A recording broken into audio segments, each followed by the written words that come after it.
Silas Fowler pox సువార్త పరిచర్య క్లుప్తంగా. సైలాస్ ఫాక్స్ గారు కెనడాలోని అల్బర్టాను పట్టణంలో 1893 డిసెంబర్ 22న కాలేబు బ్లెస్సీ దంపతులకు జన్మించారు. జన్మించిన 23 రోజులకే తండ్రిని కోల్పోయాడు. చాలా కష్టాలకు వచ్చి 7వ తరగతి వరకు చదువుకున్నాడు. కుటుంబ పోషణ నిమిత్తం చిన్నతనంలోనే పనిలో చేరాడు. చిన్నవాడుగా నుండగానే ఈస్టర్ రోజున బాప్తిస్మం పొందాడు. నిజ మారు మనసు లేకుండా ఫాక్స్ గారు. ఆ రోజుల్లో విదేశాలకు మిషనరీగా సేవ చేయగల ఆశ గలవారు ఎవరనగా ఫాక్స్ మరియు ఎమ్మాను బాలిక కూడా నిలబడతారు. తర్వాత వీరు వివాహం చేసుకుంటారు. 18వ సంవత్సరంలో ఒక త్రాగుబోతు ఫాక్స్ గారితో మాట్లాడిన మాటలను బట్టి ఆ రాత్రి దేవుడు మత్తయి సువార్త 11:28 వచనంతో మాట్లాడుట వలన యేసు ప్రభువుకు హృదయాన్ని అర్పిస్తాడు. తరువాత సంఘ కాపరి ఆండ్రూ ఇమ్రీ ఫాక్స్తో, ఫాక్స్ నీ ఒక ఆత్మల సంపాదకుడు కావాలి అని అంటాడు. తరువాత ఇండియాకు సేవకు రావడానికి దేవుడు ద్వారాలు తెరుస్తాడు.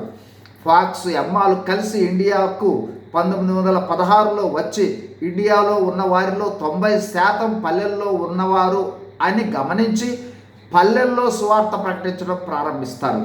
దూర ప్రాంతాలకు వెళ్ళి డేరాలు వేసుకుని ఆ ప్రాంతాలలో వారం రోజుల పాటు సువార్త ప్రకటన చేసేవారు. వీరికి అగ్రిప్ప గారును సువార్తికునితో పరిచయం ఏర్పడి సువార్త సేవ ఇద్దరు కలిసి విస్తారంగా చేశారు. ఆంధ్ర ప్రాంతం అంతటా 100 కొలది పల్లెల్లో సువార్తను ప్రకటించారు. ఆంధ్రతో పాటు ఇతర రాష్ట్రాలలో కూడా ప్రకటించారు. 1961లో అనారోగ్య కారణాల వల్ల తిరిగి ఆ దంపతులు కెనడా వెళ్తారు. తర్వాత 1968 ఫిబ్రవరిలో చివరిసారి ఫాక్స్ గారు ఇండియా వచ్చి పరిచర్య చేసి తిరిగి వెళ్ళారు.